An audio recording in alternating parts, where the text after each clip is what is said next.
Tonight is the night before something important. Maybe it's a job interview. Maybe it's an exam, a flight, a first date, a performance. You lie down, you close your eyes, and your brain does the one thing you desperately need it not to do. It wakes up completely. You stare at the ceiling. You check the time. You do the math. If I fall asleep right now, I'll still get 6 hours. 5.5. 5. You feel the minutes slipping away, and somehow that makes it worse.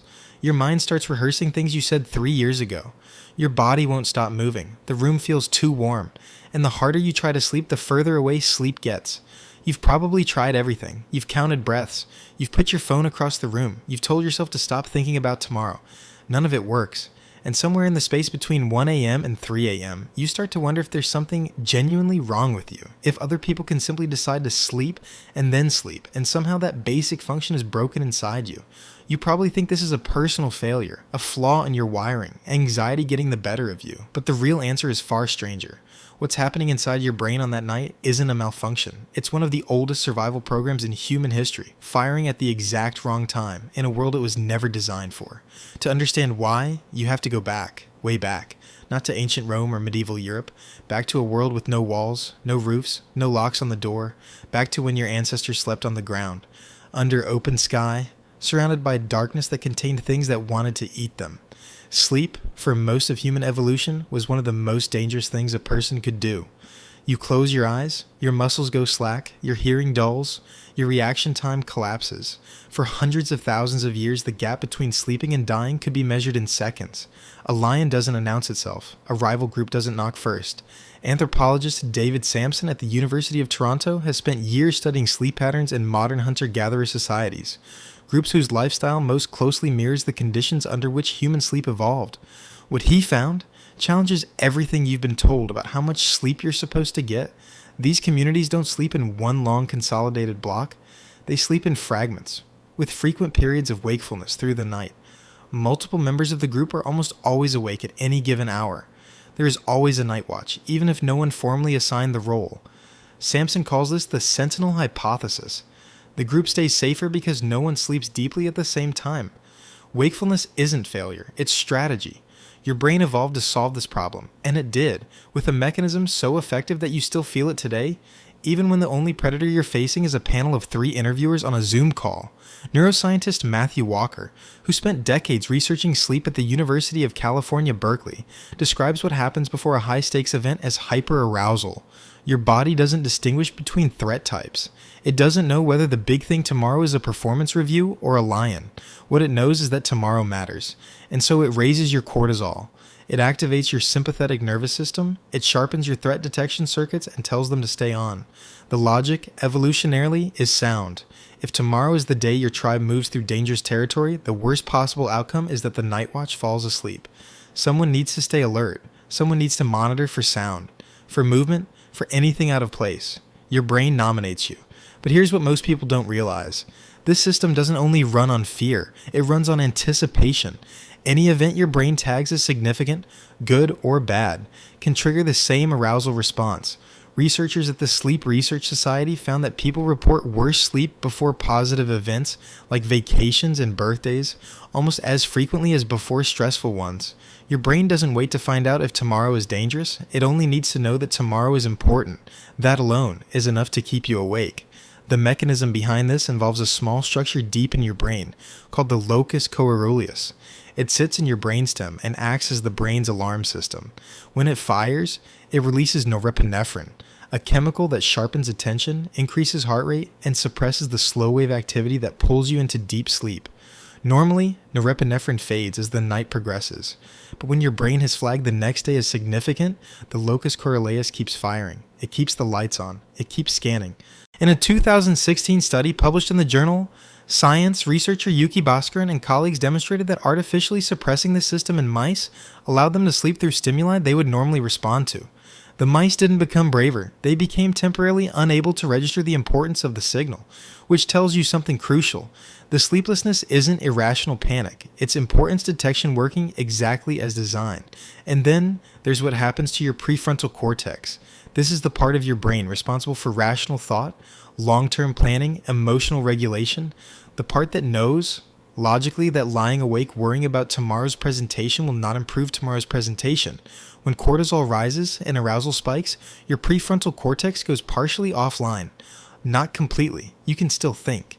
But the emotional centers of your brain, the amygdala and the insula, start overriding the rational ones.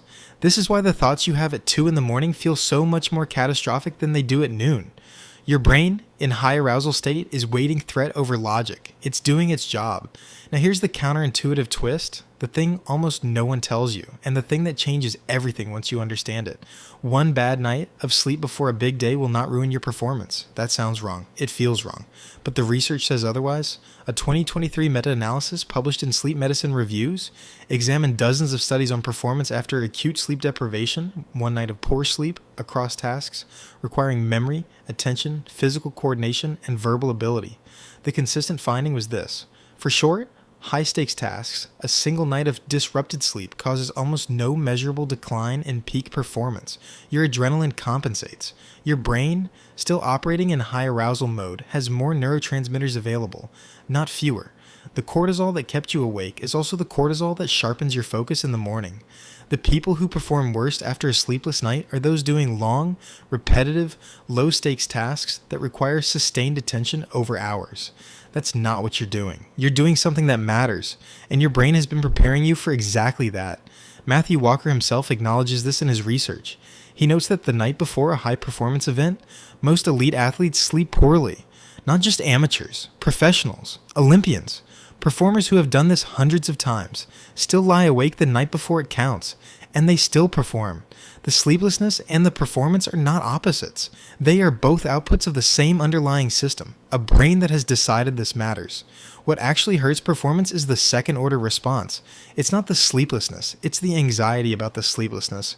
When you lie awake calculating how many hours you have left, when you catastrophize the next day before it begins, when you label yourself as broken because you can't switch off, that meta-anxiety is more destructive than the lost sleep itself. The spiral is the problem. The original wakefulness is just your brain doing what it has done for 200,000 years. This is worth sitting with for a moment. Think about the last time you were awake like this. What were the actual thoughts? They probably weren't random. They had a theme. They circled the thing that mattered. You rehearsed what you were going to say. You imagined what could go wrong. You ran scenarios. Your brain wasn't malfunctioning. It was preparing. That's exactly what high-stakes vigilance is supposed to feel like from the inside. Restless, looping, unable to let go. Because letting go, in the environment your brain was built for, was how you died.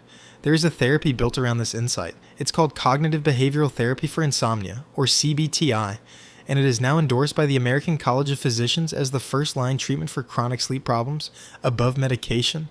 One of its core techniques is sleep restriction therapy, and another is what researchers call cognitive restructuring. You are taught to change the story you tell about wakefulness. Instead of catastrophizing it, you are taught to observe it neutrally. Not to fight it, not to solve it, to let it be there while you rest your body, even if your mind stays partially alert. The irony is that fighting sleep, trying to force unconsciousness, raises arousal further. It creates exactly the conditions the brain needs to stay awake. Sleep researcher Allison Harvey at the University of California, Berkeley calls this the wake intention paradox. The more deliberately you pursue sleep, the more alert your monitoring systems become. Your brain interprets that effort as a signal that something important is happening, which confirms to itself that staying awake is the right call. The only exit from the loop is to stop treating wakefulness as a problem that needs solving. Rest without sleep is still rest. A body lying still is recovering, even when the mind keeps running. Your ancestors couldn't opt out of this system. They couldn't take a pill and switch it off. What they could do was use the night watch productively, and staying present, staying observant, staying ready.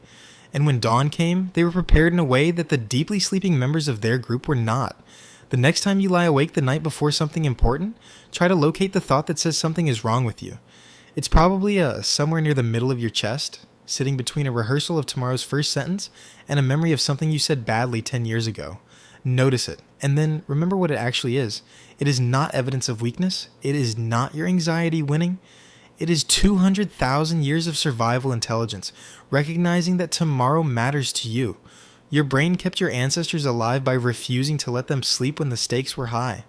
It passed that refusal down to you intact. And tonight, in a dark room, staring at the ceiling with your heart slightly too fast and your thoughts slightly too loud, You are doing the same thing they did, waiting for dawn.